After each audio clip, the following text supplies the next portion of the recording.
Peace and innumerable blessings. My name is Jeanette Jackson Lonson of Soulful Industry, and welcome to the Libra New Moon broadcast, whatever this dang thingy is. Welcome to it. If you're waiting for Aries, sorry about that. I just got married and I was in the hills of West Virginia recovering. That's another podcast altogether. But anyway, on October 18th at 6:33 a.m., depending on where you are in the world, there is the Libra New Moon. And Libra has an energy of, togetherness, negotiation, making sure people are heard and bringing the underdog to the table. It has an energy of justice, of balance, of fairness, of negotiation. Libra is a peacemaker and a party planner and the beautiful person in the room. So that's Libra. New moons are all about setting intentions and planting seeds. So as you can guess, it's a good time to balance and renegotiate relationships.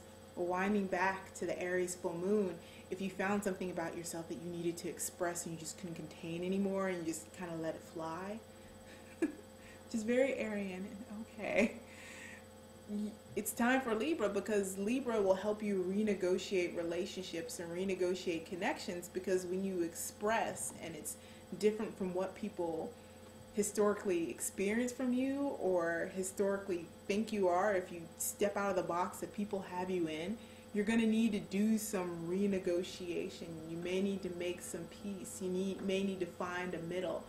And that is what Libra is all about. Libra is also about finding that creative expression that you found in Aries and finding a way that it serves the community and fits in.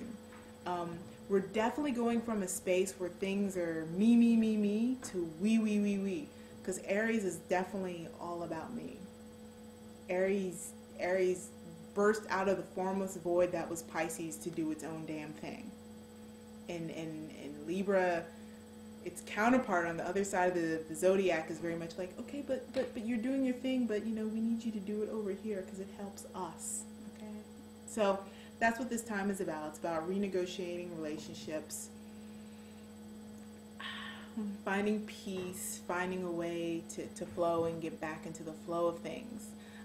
Within that context of renegotiating relationships and making them work, I'm going to state this. There's also a lot of Aquarian energy, or like a good bit of Aquarian energy, also during this Libra new moon. And what that exactly means is Aquarius is very much the future vision, where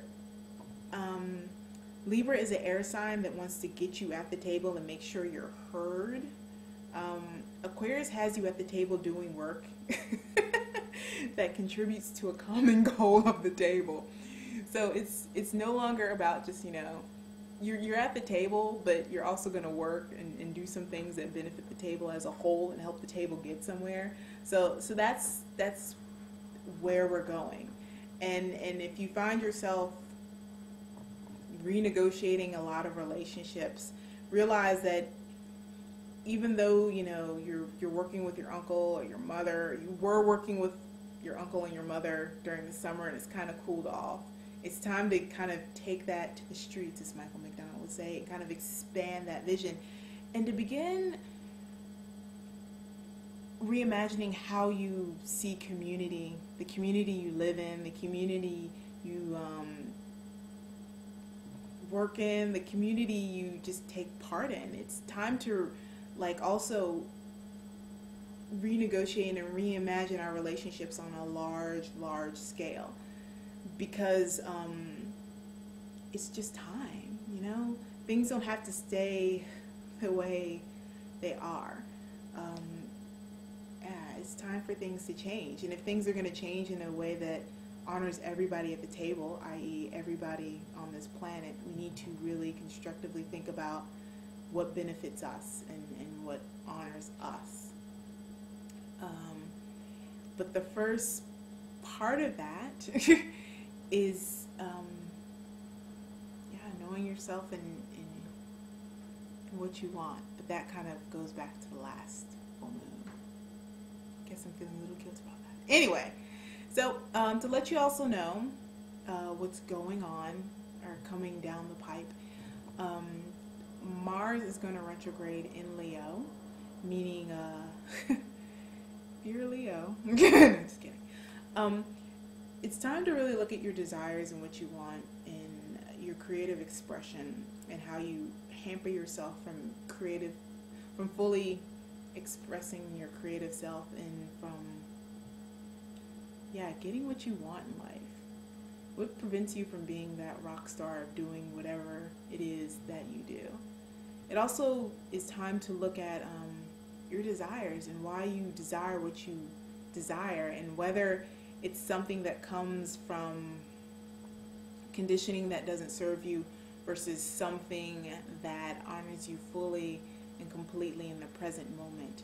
So, something to think about. And also, like, it's we're in fall, heading towards winter. It's not really time to be doing a whole hell of a lot anyway. It's time to it's fall, so we're shedding things, we're letting things go, and we're heading into winter where we're just gonna crawl in a ball and ponder.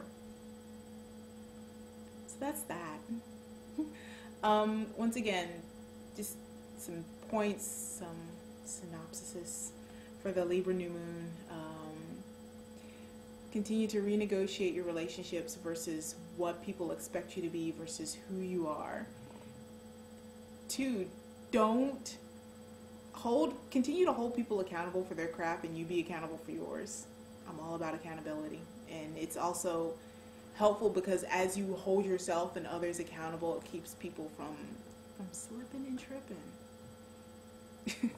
Number 3, really begin to expand your idea of what community is and what community means to you, and look at what you see now. Look at the communities you're a part of now and think about how they can serve you better and how you can serve them better, because it's a two-way street. If you want some new ideas or just like kind of some inspiration around how community can be, or just how community and society could be different, my friend Jamecha Harrison over at Green Doorway has a delicious podcast up of a conversation she had with Io around, these people, right? Go to the podcast, you will. About how, about community and how we see things now, but this is only the way they are, but there's only a blip in time. And there's so many other ways to be and to connect with one another, and how in true Libra fashion we all need each other in some ways. So thanks again for listening, and if you normally follow the blog and you like this, just leave some feedback down yonder. And if you don't follow the blog and you like it, leave some feedback. If you do follow, either way, just leave some feedback. I'm not going to talk to a camera if nobody's listening and it just pisses them off. So, thanks again for your time. Stay blessed. Peace.